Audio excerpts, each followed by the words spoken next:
Happy Friday.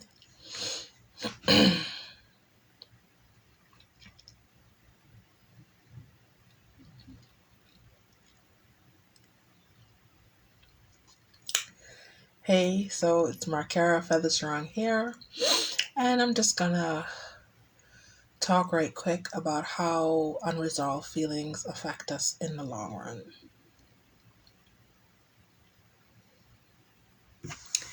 Many times we push away things we need to deal with.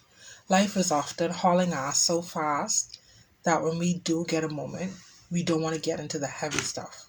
We just want to soak up that minute to do nothing, veg out to our favorite show, grab that book that we've been meaning to read, just not willing to sit and process what we need to process.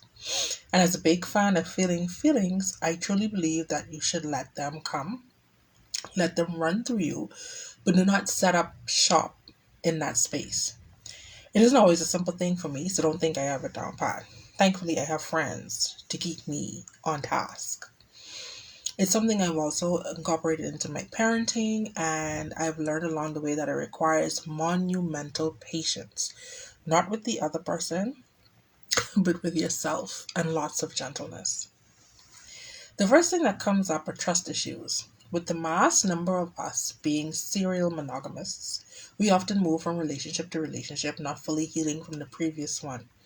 That old saying about getting over the old one by getting anyway. I digress.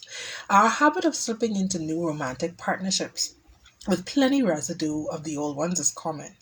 However, this often lands us in situations where we are being treated suspiciously unfairly, or we're treating the other person suspiciously unfairly. It is a reflex action, sort of like being in survival mode. To thrive in your new relationship, you need trust. But if you've emerged from back to back relationships where trust was abused, you will treat your new partner poorly in that department. It's a subconscious reaction. I discovered my own trust issues the first time my partner worked late and didn't call. I said out loud that he must have gotten hurt or something because he wasn't answering his phone either. I was in this state of calm panic, and I walked out of the house to see if he was at the place we were renovating for business at the time, and a wave of emotions came crashing over me. There was this thought that he was with someone else. It hit me like a ton of bricks, and I stopped walking. Everything in me said, "You are really worried that he's hurt somewhere because someone would have come and told you that he had gotten hurt. You're freaking out because you feel like someone else has his attention." I paused, and he came driving up the road at the same time. And he was apologizing as he pulled up for not answering my calls and for not calling me to tell me he was going to be late. He had been using the power tools to construct what it was I asked him to build, and he lost track of time. He also didn't hear my phone or feel it buzzing while he was using the tools. And then I left my phone home in my anxiousness to get out the house. So he was returning my call and my phone was home. So, yeah. This is something I've noticed too with clients who have come out of relationships and are going over their feelings. One or two of them are dating and noticing that they feel this need to check in often or in a roundabout way, requiring proof of the other person's whereabouts or their activities. See, when we don't take the time to acknowledge all of the aspects that are broken or that were broken, it can be difficult navigating new terrain. We can side eye our partner for no real reason, our new partner. Sometimes we overlook one aspect because we concentrated on another one in our chaotic overload that comes with walking away.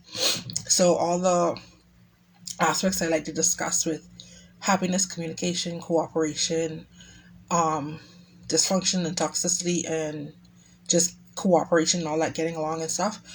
When you miss one in a relationship and you finally walk away from that relationship, sometimes that's the one that you focus on a lot. Or sometimes you feel like, okay, that's the department that was lacking in my last relationship, so I need my new relationship to go like this. But sometimes, not looking at all of them across the board, you get into a new relationship, one of them could pop up and you realize, oh, like, what's going on here? With me, with the trust issue. Yeah, that was interesting when it came up, and I had to sit down and process that. And my partner was understanding enough to more than meet me halfway. So he'd actually call to check in more after that. And after a while, it got I felt okay. So sometimes you don't always find a partner willing to work with you like that. um so like I say, take the time to feel, think back, go to that space, because as hard as it is, you'll be glad in the long run that you did. The second effect of not dealing with feelings in the long run is not feeling good enough, and like having self-destructive behaviors that can ruin a relationship. It's like sort of creating a self-fulfilling prophecy. If you do not reactivate your self love from a previous situation where you may have been belittled and emotionally strangled, when love does come to you, you won't know how to act. You won't know how to receive it. You will constantly test boundaries like a kid with a parent. You will do ugly things to see if that person's going to leave. You'll find yourself testing their love, their patience, and then questioning, what did you do to deserve such goodness? You spend time trying to rationale if you're giving back enough, if you're good enough. Sometimes you feel as if there's an imbalance and you can't keep up. You're keeping score in an unhealthy way. Only so much of this your partner will take. Sometimes a conversation to bring this awareness can be had so that it can be worked on. Other times, the other person isn't willing to deal with the drama. They will end it. Then you'll sit there and be like, see, I know this wasn't going to last long. Well, have some accountability, people. When you step into a romantic partnership with your self love activated and your confidence up, you step in with the surety that you have earned this person and that they have earned you. All the goodness you gave previously that wasn't appreciated and was abused has found its home. Healing yourself will give you the freedom to let your guard down and create a safe space for both you and your partner to blossom and thrive together.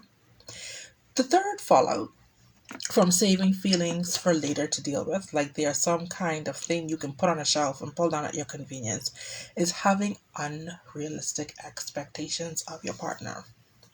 This can be tricky.